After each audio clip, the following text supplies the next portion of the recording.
¿Qué tal amigos? Mi nombre es Erika Garzal y hoy vengo a mostrarles el tercer video de la serie JavaScript desde cero. En este tercer video vamos a ver la segunda parte de los conceptos generales de JavaScript. Sin más, comenzamos. Ahora veremos const. La diferencia entre const y let es muy baja. La única es que no se pueden volver a hacer asignaciones de variables que se hayan definido como const. Su principal objetivo es igual que el de let, el del control del hoisting dentro de JavaScript. Entonces, aquí les muestro una declaración de una constante o declaración de una variable con JavaScript usando const. Y pongo const pi 3.14. Y luego les doy otro ejemplo acá en el que vemos que una de las razones por la que se usa const es para asegurar que no se vuelva a crear una variable o una función que contenga el mismo nombre que esa variable. Por ejemplo, si yo tengo una función que se llama f y luego intento crear una variable que se llame f definiéndola como const, me va a dar el error el intérprete, porque ya existe una referencia dentro de mi código que está apuntando como una variable f, que era el caso de la función. Y aquí sería lo mismo. Si declaro una variable constante como g y luego intento declarar bajo cualquier otro parámetro, ya sea var o let, con el mismo nombre, también me da error. Hay algo que quiero mencionar aquí, y lo dije al inicio y lo voy a repetir una vez más. Esto lo que evita es la asignación. Esto no hace que el dato que estemos declarando sea inmutable. Por ejemplo, yo puedo declarar un objeto que sea tipo const y se va a proteger de asignación, pero no se protege de modificación. Y ese es el ejemplo que quería mostrarles en Node. Si abrimos nuestro Node nuevamente y ahora yo digo const a igual y un objeto vacío, veremos más adelante el tipo de dato objeto. Y ahora yo digo a.nombre es igual a Eric e imprimo A, ven que A dejó de ser un objeto vacío y se convirtió ahora en un objeto que tiene un atributo que se llama nombre y ese atributo tiene un valor que se llama Eric. Eso implica que, de nuevo, las variables que se declaren como constantes en JavaScript no implican que sean inmutables. Lo único que implican es que no puede haber asignación luego de que una vez fue declarada. Habiendo pasado todo el enredo de variable hosting, vamos a ver ahora los tipos de datos primitivos de JavaScript. He listado aquí 7, alguno que otro más, pero son los más utilizados. Siendo el primero, el booleano, el más sencillo de todos, en el que se define si una variable es true o false, igual que otros lenguajes. Null denota el valor nulo, o sea que contiene un valor, pero ese valor que contiene se considera nulo. Generalmente se asocia con cero. Undefined quiere decir que la variable fue declarada, pero que no tiene ningún valor en este momento. Pudo haber sido declarada e inmediatamente no tiene ningún valor, o pudo haber tenido valor en algún momento y se le aplicó el concepto de undefined. Veremos algo de cómo hacer eso luego. Luego tenemos number, que son todos los números, ya sean enteros, decimales, flotantes, cualquier número en JavaScript tiene el tipo de dato number. Luego tenemos el string, que son cadenas regulares.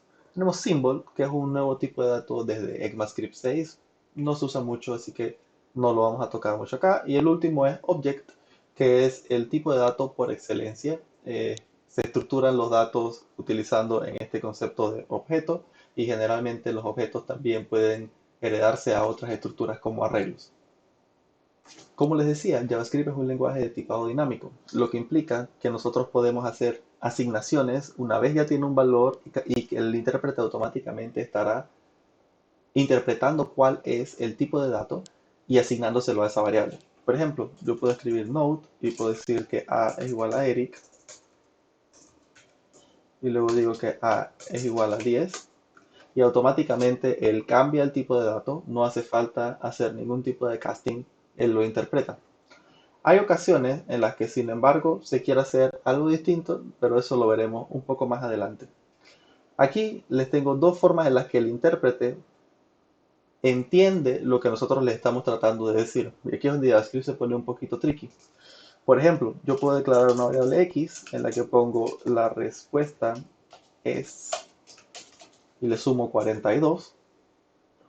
Este resultado va a ser una concatenación, a pesar de que tenga un string, un operador de suma y un 42, que es entero o number, él entiende que tiene que hacer una concatenación. Y sería lo mismo para este de acá abajo.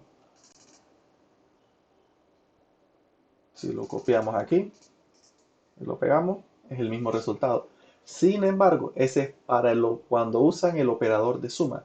¿Qué pasa si usan el operador de resta? Aquí es donde se pone la cosa de nuevo interesante con JavaScript.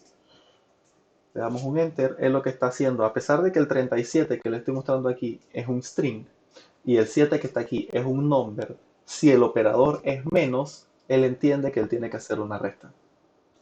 Entonces, esto se logra más bien haciendo pruebas y pruebas hasta que uno entiende cómo funciona este tipo de operaciones o haciendo casting de las variables y asegurarse que todas tienen el mismo tipo de datos para evitar que JavaScript tome la decisión y que esa decisión resulte en un escenario distinto. Por ejemplo, si tengo este otro ejemplo, 37, que es un número, más 7, como 37 es string y el operador es más, es lo que hace es una concatenación. Ahora veremos los literales de arreglos, que son una forma de escribir arreglos dentro de JavaScript. Se pueden definir arreglos instanciando la clase array, pero normalmente lo van a ver usando los literales, que es usando los paréntesis cuadrados como se muestra aquí en pantalla. Voy a copiar este arreglo de aquí dentro de mi terminal y van a ver que se ejecuta este comando. Y por cierto, aquí quería mostrarles que la E tiene una tilde. Si ejecuto cafés o escribo cafés, es lo que va a hacer es imprimir el contenido y aquí vemos un arreglo igual que en muchos otros lenguajes. En JavaScript, sin embargo, hay unas cuantas decisiones que ellos tomaron a la hora de trabajar con arreglos que son las que voy a mencionarles. Por ejemplo, si ustedes tienen un arreglo como este peces de aquí, si ahora yo imprimo peces, van a ver que JavaScript tiene un tipo de dato que se llama empty item. Eso quiere decir que el arreglo tiene el primer elemento que está populado, el segundo elemento no está populado porque si ven aquí hay dos comas, no hay nada aquí en el medio. Eso se considera en un arreglo un empty item, que es un valor false. Y el tercero es Ángel, que es el que estamos mostrándole aquí. Segundo ejemplo que tengo acá es un ejemplo un poquito más interesante, en el que seguimos teniendo dos comas dentro de los valores del arreglo, pero tenemos una coma al final. Se pueden preguntar qué representa esa coma al final. Pues hagamos un enter e imprimamos mi lista. Y aquí podemos ver que imprime casa, que es el primer valor, imprime empty item, que lo habíamos visto en el ejemplo anterior, imprime escuela, que es el valor, y la última coma no la toma en cuenta. Y eso es porque dentro de los arreglos y dentro de cualquier estructura que represente algún tipo de lista, sea ordenada o no, en JavaScript la última coma es ignorada. El último valor no se agrega si tiene una coma al final.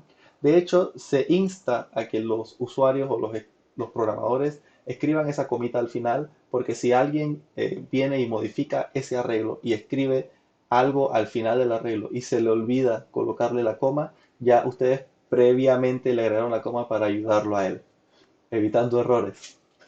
El siguiente que voy a probar es este de aquí. Si ahora imprimimos esta lista, algo interesante. Esa regla que les acabo de mencionar de la coma al final no aplica para la coma al inicio. La coma al inicio sí hace que el primer elemento del array se convierta en un valor empty, como podemos verlo aquí. Empty, casa, empty, escuela. Y el último que voy a colocar aquí es, digamos, el más loco. Voy a ejecutar mi lista. Imprime casa, no hay coma, así que estamos bien. Aquí este segundo elemento es un vacío, así que es empty. Tercer elemento es escuela, está bien. El cuarto elemento es empty, como está mostrándose aquí, pero como hay una coma al final, la ignora y no pone un segundo empty. Ahora tenemos los literales booleanos, que son true y false. Bien sencillo. Si necesitan declarar que una variable sea booleano, simple y sencillamente utilizan uno de estos dos literales y automáticamente el intérprete los aplicará. Son dos palabras reservadas en el lenguaje JavaScript. Y ahora venimos a ver los literales de enteros. Los literales de enteros no son más que los dígitos que se utilizan para representar los enteros en diferentes sistemas. Aquí le tengo tres ejemplos de sistemas que utilizan literales dentro de JavaScript. El sistema de base 10, que es el más tradicional, el sistema decimal, es simple y sencillamente escribe los números sin ninguna limitante. Por ejemplo, voy a abrir Node y escribo 1, 2, 3, él entiende que ese es un decimal y listo. El segundo que tengo en ejemplo, que es este de acá, es un número que empieza con 0. Si empieza con 0 y tiene otro número al final, por ejemplo, si escribo 0,15, ese 0,15 está escrito en octal y él me está diciendo es 13 en decimal. Y el último, si tenemos, por ejemplo, un número en hexadecimal, para escribirlo se escribe 0 y X al frente y el resto es el número. Por ejemplo, si escribo F, eso corresponde al 15 en el sistema decimal. Y esa es la forma como se trabajan con literales enteros. Lo siguiente que veremos son los literales flotantes y estos son un poco más sencillos. Simple y sencillamente, si el número tiene un punto, él entiende que eso es un flotante. Si tiene dígitos antes o después de ese punto, los considera la parte entera o la parte decimal de ese número flotante. Si vas a escribir negativos, simple y sencillamente colocas un menos al frente. Si el número no tiene ninguna parte entera, supongamos que la parte entera es cero, se puede empezar escribiendo 0 punto y el número que quieran, o escribiendo punto y directamente la parte decimal. Y bueno, eso ha sido todo en este tercer video de la serie JavaScript desde cero. Si les ha gustado, por favor, dejen un like. Si les ha encantado, suscríbanse. Y si quieren saber más de nosotros, por favor, denle a la campanita. Sin más por el momento, nos vemos en la próxima. Chao.